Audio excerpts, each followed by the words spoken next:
بسم الله الرحمن الرحیم. نن زمونږ د قرآن پاک د ترجمه سبق نمبر 41 سے سورہ بقره شروع ده. اوله سپاره ده. نن به انشاءالله 88 89 او 90 دا درې آیاتونه وایو او یولسمه رکوع ده. اول مونږه تلاوت کوو، د هغې نه پس به بیا لفظي ترجمه او مختصر تفسیر کوو. اعوذ بالله من الشیطان الرجیم. بسم الله الرحمن الرحیم. وقالوا قلوبنا غلف بل لعنهم الله بكفرهم فقليلا ما يؤمنون. ولما جاءهم كتاب من عند الله مصدق لما معهم وكانوا من قبل يستفتحون على الذين كفروا فلما جاءهم ما عرفوا كفروا به فلعنة الله على الكافرين. بئس ما اشتروا به أنفسهم أن يكفروا بما أنزل الله بغيا أن ينزل الله من فضله على من يشاء من عباده فباءوا بغضب على غضب وللكافرين عذاب مهين. صدق الله العظيم. وقالوا قلوبنا غلف. دا یهود چې دوی ته چې کله پته ولګېده چې نبی آخر الزمان نبی صلی الله علیه وسلم محمد صلی الله علیه وسلم دی، نو دی بیا د یهودیانو چې نبی علیہ السلام دی ته ووایي چې تاسو په ما د الله پیغمبر وګڼئ او قرآن پاک باندې ایمان راوړئ. نو دی ورته څه وایي؟ وقالو، او دا یهودیان ووي قلوبنا، قلوب د قلب جمع ده او نا ضمیر ورسره نا معنا ده زمونږ زړونه، قلوبنا زمونږ زړونه غلفن په پردو کې دي، غلفن په پردو کې دي. دا غلفن چې دا د اغلف جمع ده. اغلف یوې پردې ته وایي. اغلفن معنی دا پرده او غلفن معنی دا پردی. غلفن بمعنی پردی. ٹھیک شو؟ نو دا غلفن پردو ته وای او دی وای زمونږ زړونه په پردو کې دي، لکه زمونږ زړونه محفوظ دي، مونږ باندې چا خبره نه لګي. بس زمونږ زړونه صرف موسی علیہ السلام او تورات، دا تورات کتاب منی او موسی علیہ السلام پیغمبر منی. د دې نه علاوه نه عیسی علیہ السلام منی، نه انجیل کتاب منی، نه بل پیغمبر منی او وای نه مونږ ته نبی آخر الزمان منو. نبی علیہ الصلوۃ والسلام ته فرمای او دغه يهوديانو به د رسول الله صلی الله علیه وسلم ته. وقالو، او دا یهودیان وای قلوبنا زمونږ زړونه غلفن په پرده کې دي، زمونږ زړونه په پرده کې محفوظ دي، د بل چا خبر پې نه لګي. بل نه، بلکې داسې نه ده. الله پاک فرمایي بل لعنهم الله، د الله لعنت ته په هغوی باندې، د الله د رحمت نه لرې دي. بکفرهم، د هغوی د کفر د وجې نه، بکفرهم د دې کافرانو د دې یهودیانو د کفر د وجې نه الله سبحانه وتعالی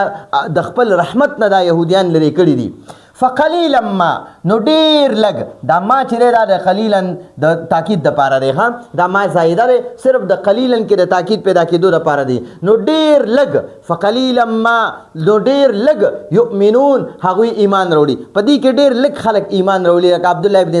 سلام رضی الله عنه او د هغه یو څو ملګري چې هغوی بیا ایمان راوړو. په دې یهودیانو کې ډیر دغه شانتي وو. ولما، او هر کله چې جاء معنا د راغې، هم هغوی له، هر کله چې هغوی له راغې کتاب نه مراد قرآن مجید دی. چې کله کتاب الله پاک نازل کو او هغوی ته نبی علیہ السلام کتاب بیان کو. ولما جاءهم، او هر کله چې هغوی له راغې کتاب یعنی قرآن پاک من عند الله، د الله د طرف نه. من معنا ده نه، او عند معنا طرف نه، او لفظ الله ته وایي د الله د طرف نه. من عند الله، د الله د طرف نه کتاب راغی، یعنی قرآن مجید راغی. مصدقن، چې دا قرآن دا کتاب تصدیق کوونکی دی، دا رښتونی ګڼي. لما د هغه کتابونو تصدیق کوي چې هغه کتابونه رښتونی کتابونه دي د الله کتابونه دي لکه تورات زبور انجیل او نور صحیفه یادې نو الله چې کله د کتاب نازل کو د الله د طرف نه چې کله کتاب یعنی قرآن مجید نازل شو او هغه کتاب چې مصدق یعنی تصدیق کوونکی لما د هغه کتابونو معهم چې دوی سره د يهوديانو سره چې کوم د کدي په بني اسرائیل کې چې څومره کتابونه الله پاک پیغمبران لور کړو درې کتابونه تورات زبور انجیل او صحیفه نو هغه یادې مصدقون چې تصدیق کوونکې د قرآن مجید لما د هغه کتابونو یعنی تورات زبور انجیل وغیرہ معهم چې د يهوديانو سره وکانو او دوی وو د يهوديان داسې وو من قبل د دین مخکې د قرآن د نازلېدو نه مخکې یستفتحون یستفتح استفتاح معنی را یو سیس طلب کول یو سیس غوښتل یعنی دلته مراد فتح غوښتلو کامیابی غوښتل دي چې د يهوديانو به د قرآن د نزول نه مخکې کامیابی غوښتله من قبل یستفتحون چې دوی به دعا کوله د کامیابی دوی به کامیابی غوښتله علی الذین په هغه خلکو کفرو چې کافرانو د دې يهوديانو به د دې يهودو به په یمن کې د مشرکینو سره جنگونه او هر وخت به ورسره جنگ شروع نو دا يهوديان دوی ته پته او په تورات کې ورته د نبی علیه الصلاۃ والسلام په باره کې الله پاک فرمایلیو چې نبی علیه الصلاۃ والسلام دا به آخري پیغمبر وي او دا به په مکه مکرمه کې پاتې کیږي او پیدا کیږي بالته او نبوت په مرتبه ملاويږي او 14 کال د نبوت نه پس به بیا مدینه منوره ته ځي او الته کې بیا اسلامي ریاست وي د نبی علیه الصلاۃ والسلام جون بیا په مدینه منوره کې تیریږي نو د یمن نه راو تختیدل د يهوديان مدینه منوره کې د نبی علیه السلام په انتظار کې اوسېدل او دوی به خلکو ته وی چې ګوره نبی آخر الزمان صلی الله علیه وسلم را روان دي او دغه کافران چې مشرکان مونږ سره کم جګړه کوي دوی ته به وی دي د مشرکین ته به وی او چې نبی آخر الزمان صلی الله علیه وسلم را روان دي او اغلب الله یو کتاب ورکړي چې قرآن مجید به وي او هغه پیغمبر سره به موږ ملګری کیږو تاسو ټول کافران مشرکین به ختمو نو دا به د يهوديانو د الله نه دعام کوله یستفتحون چې د يهوديانو به دعا غوښتله اللهم انصرنا على اعدائنا ای الله زمونږ د دشمنانو په باره کې زمونږ مدد وکړي نو دا دعا به غوښتله او بمبعوث النبي آخر الزمان صلی الله علیه وسلم د نبی آخر الزمان صلی الله علیه وسلم په توفیل باندې زمونږ مدد وکړي د مشرکینو په خلاف نو دا دعا به غوښتله او د قوسوي وي من قبل وکانو من قبل دا يهوديان داسې وو من قبل د قرآن د نزول نه مخکې یستفتحون چې دوی به دعا غوښتله دوی به کامیابي غوښتله علی الذین کفروا د کافرانو د کافرانو خلاف د کافرانو خلاف به دوی دغه کوله دعا غوښتله فلما نو هر کله چې جاءهم هغوی له ورکړه هغوی له راغې ما هغه پیغمبر صلی الله علیه وسلم عرفو چې هغوی پیژندلو چې کوم پیغمبر صلی الله علیه وسلم دی پیژندلو یعنی په تورات کې د نبی علیه السلام صفات پیژندلیو کنه نو چې کله دی له راغې د پیغمبر صلی الله علیه وسلم هغوی له ورکړو نه راغې هغوی له راغې ما هغه پیغمبر صلی الله علیه وسلم چې عرفو دا د فعل ماضی جمع مذکر غایب صيغه عرفو کې چې کوم واو ضمیر دی دا د يهوديانو ته راځي چې د يهوديانو په پیژندلو کفرو نو د يهوديانو انکار وکړو به دا پیغمبر صلی الله علیه وسلم دا هغه نه انکار وکړو فلعنت الله نو الله جل جلاله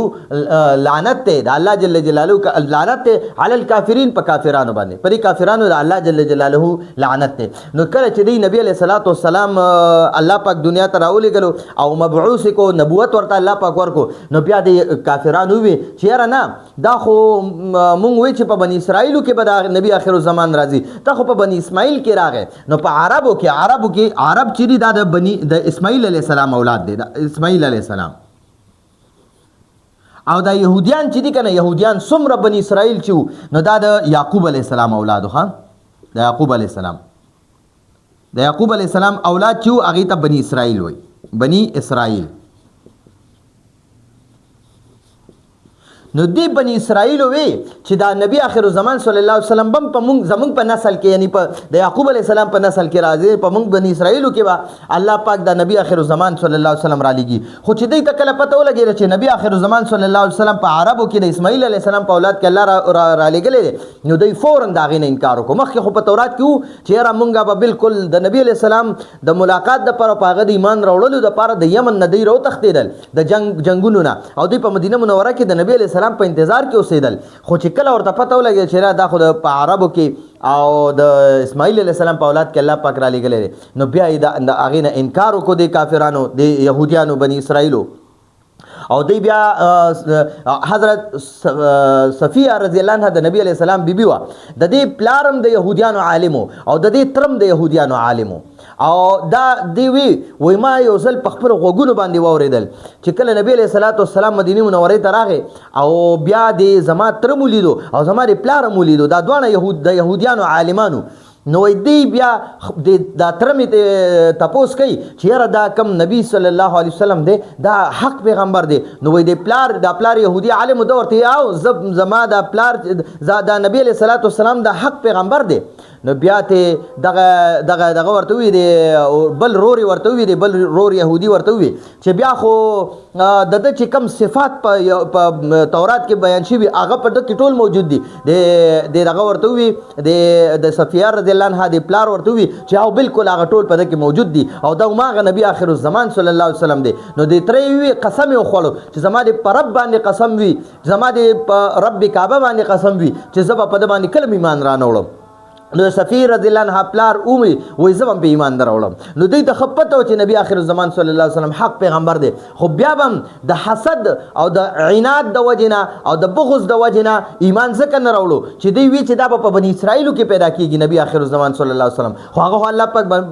بنی اسماعیل کې الله پاک پیدا کو په عربو کې الله پاک پیدا کو نو دلته کې وای دا يهوديان داسې وکنه من قبل یستفتحون چې دوی به د قران او د نبی علی السلام د دنیا ته دراتلونه مخکې دعاګانې غوښتلې د کامیابۍ او دعا به غوښتله د نبی علیه السلام په توفیل باندې علی الذین کفروا د کافرانو نه مراد مشرکین د مشرکانو خلاف به دوی دعا کوله چې الله مونږ د نبی آخر الزمان صلی الله علیه وسلم او د قرآن په توفیل سره مونږ له کامیابي راکړي دوی به دا دعا کوله فلما نو هر کله چې جاءهم هغوی له راغې ما هغه پیغمبر او هغه قرآن عرفو چې هغوی پیژندل او په تورات کې پیژندل او د صفاتونه کفرو نو دوی انکار وکړو به د هغه پیغمبر صلی الله علیه وسلم نه فلعنت الله نو د الله جل جلاله د خپل رحمت نه لری ک د الله لعنت ته علی الکافرین په کافرانو باندې دغه يهودیانو بنی اسرائیل یادې چې په دې د الله لعنت ته چې په تورات کې خو پیژند چې دا نبی آخر الزمان صلی الله علیه وسلم دی او بیا چې کله ورته پته ولګي چې بنی اسماعیل کې دی نو بیا دا غي نه انکار وکړو بئسما ډیر بد سیز دی ډیر بد سیز دی ما هغه اشتراو چې هغوی خرڅ کړو به د هغه په بدل کې انفسهم خپل ځانونه ان یکفرو چې هغوی انکار کوي بما د هغې نه د هغه کتاب نه انزل الله چې الله نازل کړو نو دی بیا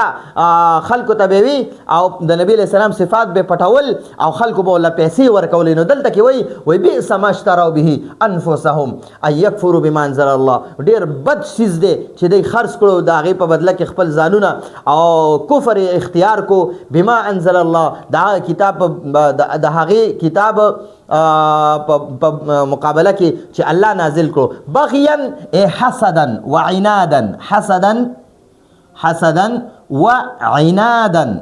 وعنادا حسدا وعنادا د حسد او د بغض د وجنه د نبی آخر زمان صلی الله علیه وسلم نه انکار وکړو او د قران پاک نه انکار وکړو اي ينزل الله چې الله جل جلاله نازلی من فضله د خپل فضل خپل رحمت سره علی من یشاء علی من په هغه چا باندې یشاء چې الله پاک غواړي من عباده د خپل بندګانو نه یعنی دا پیغمبري او د نبوت الله هغه چاله ورکي په خپل فضل سره چې په خپل بندګانو کې ورته کم ډیر محبوب وي او کم ته الله غواړي فباءوا نو دا يهوديان الله پاک اخته کړل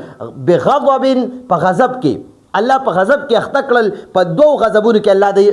اخته کړل بغضب علی غضب د غضب د پاسه په غضب کې الله اخته کړل نو یو غضب سو فباء نو دی الله پاک اخته کړل دی الله پاک مبتلا کړل بغضب په غضب کې د عیسی علی السلام او د انجیل نه چې انکار کړو نو په هغه غضب کې الله اخته کړل علی غضب او په بل غضب چې د قران نه او د نبی آخر زمان صلی الله علیه وسلم نه انکار وکړو نو فباء بغضب علی غضب د غضب د پاسه په غضب کې الله پاک اخته کړل په دې باندې الله غضب دی او تر قیامت پورې به دی ذلیل او رسوایی وللکافرین او د کافرانو د پاره یعنی د یهودو د پاره عذاب مهین یا څوک چې د قرآن نه انکار کوي د نبی آخر زمان صلی الله علیه وسلم نه انکار کوي عذاب مهین د هغوی دپاره ذلت والا عذاب دی وللکافرین د کافرانو لپاره عذاب مهین عذاب دا موصوف دی مهین ذلت والا ذلت یعنی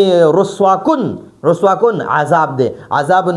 موصوف او مهین ولا صفت دی نو موږ به د دې معنا کوو رسواکن عذاب دی دغه خلکو لپاره یا ذلت والا عذاب دی د دغه خلکو لپاره چې د قرآن نه او د نبی آخر زمان صلی الله علیه وسلم نه انکار کوي یا د عیسی علیه السلام او د انجیل نه انکار کوي یا داسې د نورو پیغمبرانو نه انکار کوي نو د هغې لپاره سخترین عذاب به وي د قیامت په ورځ باندې نو عذاب مفسرین وی دوه قسمه وي یو به د کافرانو لپاره عذاب وي یو د مسلمانانو د ګناهونو د وجې نه مسلمانانو له به الله عذاب ورکوي نو دا چې کم کافرانو له الله عذاب ورکوي دا به ذلت والا عذاب وي او کم مسلمانانو چې ګناهونه کړي دي او د ګناهونو سزا به الله ورکوي عذاب به الله ورکوي نو هغه دې لپاره ورکوي چې هغه عذاب د وجې به د دې ګناه الله ختمه کړي واپس به د دوزخ نه روباسي د عذابونو نه روباسي جنت کې به داخل کړي او دا کافران چې دي دوی به همیشه په هغه عذاب کې الله سوځي نو دا زمونږ د نن ورځې لفظي ترجمه او مختصر تفسیر اوس په یو ځل لفظي ترجمه ووایو وقالو او هغوی وایي یعنی دا یهودیان وایي قلوبنا زمونږ زړونه غلفن په پرده کې دي بل نه بلکې لعنهم الله الله جل جلاله په هغوی لعنت کړی یا الله جل جلاله د خپل رحمت نه لرې کړي دي بکفرهم د هغوی د کفر د وجې نه د یهودیانو د کفر د وجې نه فقلیلا ما نو ډېر لږ یؤمنون هغوی کې ایمان راوړي ډېر لږ په هغې یهودیانو کې داسې چې هغې ایمان راوړي ولما او هر کله چې جاءهم هغوی له راغی کتاب نه مراد قرآن مجید دی من عند الله د الله جل جلاله د طرف نه مصدقون چې دا کتاب دا قرآن تصدیق کوي لما د هغه کتابونو یعنی تورات زبور انجیل معهم چې دوی سره دي یعنی د یهودیانو سره دي وکانو او دا یهودیان وو من قبل د دینه مخکې یستفتحون چې کامیابي غوښتله علی الذین په هغه خلکو د هغه خلکو په باره کې کفرو چې هغوی کافرانو یعنی مشرکینو په مقابله کې به د الله پاک نه د نبی علیه الصلاۃ والسلام او د قرآن پاک په ذریعه سره دعا غوښتله فلما هر کله چې جاءهم هغوی لراغه ما هغه پیغمبر او هغه قرآن عرفو چې هغوی پیژندلو په تورات کې د هغې صفات پیژندل کفرو نو د یهودیانو انکار وکړو د بني اسرائیلو انکار وکړو به د هغه پیغمبر صلی الله علیه وسلم نه فلعنت الله نو د الله لعنت ته علی الکافرین په کافرانو باندې بئس ما هغه څیز بد دی اشتروا چې هغوی خرڅ کړو به د هغې په بدل کې انفسهم خپل ځانونه ان چې یکفرو هغوی انکار کوي بما د هغې نه انزل الله یعنی د هغه کتاب نه چې الله جل جلاله نازل کړو انزل الله چې الله جل جلاله نازل کړو بغیا د حسد د وجې نه یعنی نبی علیہ الصلوۃ والسلام او قرآن سره دی حسد او بغض او کینه او عناد کولو د هغې د وجې نه د دې نه انکار وکړو ان ينزل الله چې الله جل جلاله نازلی من فضله په خپل رحمت سره علی من په هغه چا یشاء چې الله غواړي من عباده په خپلو بندګانو کې فباؤون اختشول مبتلا شول بغضب په غضب کې علی غضب د پاسه په غضب د عذاب د پاسه په غضب کې یو غضب د الله غضب په یو د څه د وجې چې د عیسی علیه السلام او د انجیل نه انکار کړو بل غضب په د قرآن او د محمد صلی الله علیه وسلم د انکار د وجې نه وللکافرین او د کافرانو لپاره عذاب مهین ذلت والا عذاب دی نو دا زمونږ د نن ورځې درس و امید دی تاسو په دې باندې پوه شوي یې سکرین شاټ یې واخلئ او بیا ځان سره یې ولیکئ یو ځل بیا واورئ انشاءالله تاسو په دې باندې ډېر ښه پوه شئ دا زمونږ د نن ورځې درس و راتلونکي درس پر اجازت غواړو هذا هو المرام والله اعلم بحقیقة الكلام